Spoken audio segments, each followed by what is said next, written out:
Radhe Radhe everyone. आप सभी को हरितालिका तीज की बहुत बहुत शुभकामनाएं। तो भाद्रपद माह के शुक्ल पक्ष में आने वाली तृतीया को हरितालिका तीज के रूप में मनाया जाता है। इस दिन माता पार्वती और शिव जी की पूजा की जाती है। सुहागिन महिलाएं अखंड सुहाग और कुंवारी कन्याएं अच्छा घर वर पाने के लिए माता पार्वती के साथ भगवान शिव शंकर की पूजा करते हैं। तो चलिए हम आपको बताते हैं कि हरितालिका तीज के दिन हमें बाल कब धोना है। हरितालिका तीज 26 अगस्त दिन मंगलवार को पड़ रहा है। तो हमें 26 अगस्त दिन मंगलवार को सुबह 3 बजे उठना है, सरगिल खाना है। उसके बाद हम बैठेंगे 10 मिनट बिना किसी से बातचीत किए, फिर हम उठेंगे, हमें स्नान करना है। हरितालिका तीज के दिन 3 बार स्नान किया जाता है। तो हमें एक बार 3:30 बजे मतलब कौवे की आवाज़ हमारे कानों में न आए उसके पहले ही हमें एक बार स्नान कर लेना है।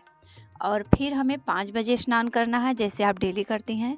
उसके बाद हमें मंदिर में ही पूजा करनी है। मंदिर में पूजा करने के बाद हम मंदिर में ही संकल्प लेंगे तीज व्रत का। उसके बाद फिर ये शाम का पूजा होगा हरितालिका तीज का।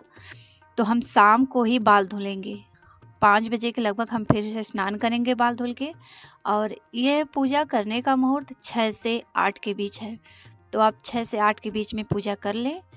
तो हमें फिर शाम को ही पूजा मतलब नहाना है, फिर उसके बाद हमें पूजा करना है।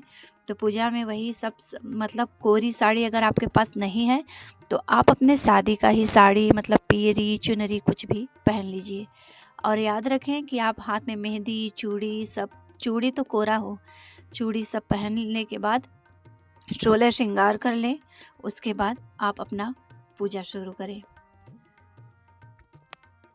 पूजा के सामग्री के लिए हमें शिव परिवार जिसमें शिव गणेश पार्वती जी की मूर्ति हो, कलश हो, कलावा हो, एक चौकी हो, साफ कपड़ा हो, सिंदूर, हल्दी, कुमकुम, अक्षत, पान, सुपारी, लवंग, इलायची, नवग्रह समिधा हवन करने के लिए आम की लकड़ी, नवग्रह समिधा, हवन सामग्री, धूप, दीप, रुई की बत्तियाँ और शंकर भगवान को चढ़ाने के लिए दही, दूध, शहद, घी, शक्कर, गंगा जल और फल 5 किस्म के फल हो, फूल हो, मिठाई हो,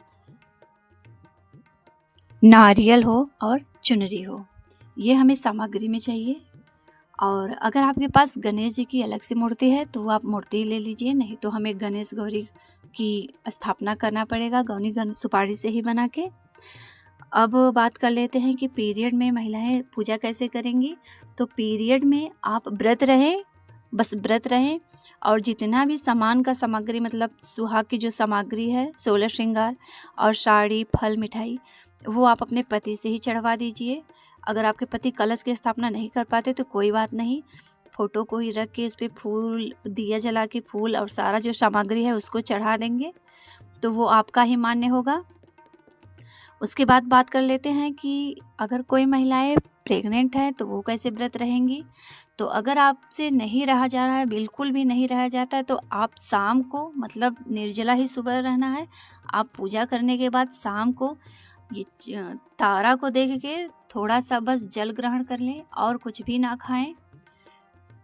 और जो महिलाएं उद्यापन कर दी हैं मतलब इसका भी उद्यापन किया जाता है, साड़ी वगैरह सामग्री सब पंडित को दे के पूजा पाठ करवा के अगर उद्यापन वो कर दी हैं तो वो फलाहार मतलब कि बस सिर्फ फल दूध ये सब ग्रहण करके व्रत रह सकती हैं।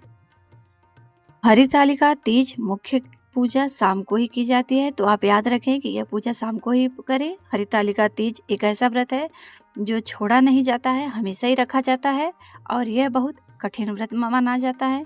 यह निर्जला रहकर किया जाता है। आप याद रखें कि हरितालिका तीज के दिन 3 बार स्नान किया जाता है और पारण के समय भी 3 बार कहानी सुनकर उसका पारण किया जाता है। तो पारण करने के लिए हमें चने से ही पारण शुरू करना है।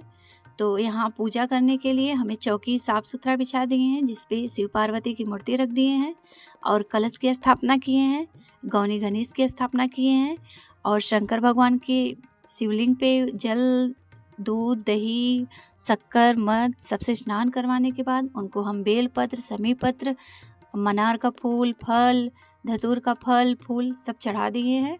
अब मिठाई के रूप में आप कोई भी मिठाई ले लीजिए। उसके बाद आपके यहाँ जो भी बना के चढ़ाया जाता है, मेरे यहाँ हलवा पूड़ी चढ़ाया जाता है, वो बना के चढ़ा दीजिए। और फल में आप 5 फल चढ़ा दीजिए। अगर 5 फल नहीं हो पाते तो 3 फल ज़रूर चढ़ा दें। उसके बाद हमें यहाँ सामग्री श्रृंगार का सामग्री चढ़ाना है। तो श्रृंगार की सामग्री में आप ध्यान रखिए कि जो भी हो, अगर आपके पास थोड़ा सा ही है तो 7 या 9 या 11 हो। अगर 16 न हो पाए तो आप 7, 9, 11 ही चढ़ा दीजिए। तो हमने यहाँ श्रृंगार का सामग्री भी चढ़ा दिया है। और आप याद रखें कि जो जो सामान श्रृंगार में हम चढ़ाएंगे, पहले वो पार्वती को स्पर्श करा के ही रखेंगे।